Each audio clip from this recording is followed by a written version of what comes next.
Täällä käytetään paljon paria ryhmätöitä, että täällä ei yksin tehdä pelkästään paperia, vihkoa ja kirjahommia. Täällä saadaan myös tehdä vapaasti enemmän käytävillä ja toisissa luokissa kavereiden kanssa hommia ja se on musta aika hyvä. Meidän luokassa on ainakin sillä, että me saadaan joka päivä valita omat paikat. Ja sitten siinä me käytetään eniten iPadia tai sitten me voidaan käyttää pehmeät sellaista pyörivää tuolia. Ja sitten me käytetään myös kirjoja ja sitten meillä on paljon sanakokeita esim. Kielen tunnilla.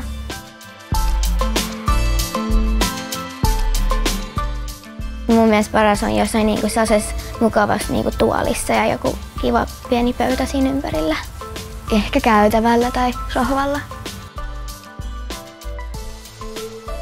Välittäminen on tärkeää meidän koulussa, että kaikki välittää toisista ja ei syrjitä ketään. Ja otetaan kaikki mukaan kaikkiin leikkeihin, mitä tehdään välitunneilla. Ja sen takia se välittäminen on tosi tärkeää täällä meidän koulussa.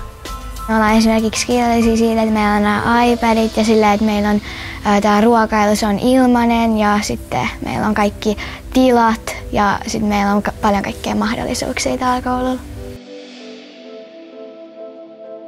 Meillä on vihreä rippulaati, joka keskittyy enemmänkin näihin luonnonasioihin, että miten me voitaisiin säästää energiaa ja kierrättää paremmin.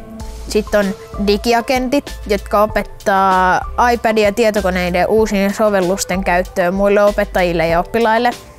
Sitten on ruokaraati, joka vie keittiön ruokaehdotuksia ja sitten se keskittyy enemmänkin niihin koulun ruoka-asioihin. Kiva koulupäivä on, että aamulla menee 10, sitten päästään 2 ja sitten on paljon ryhmätöitä.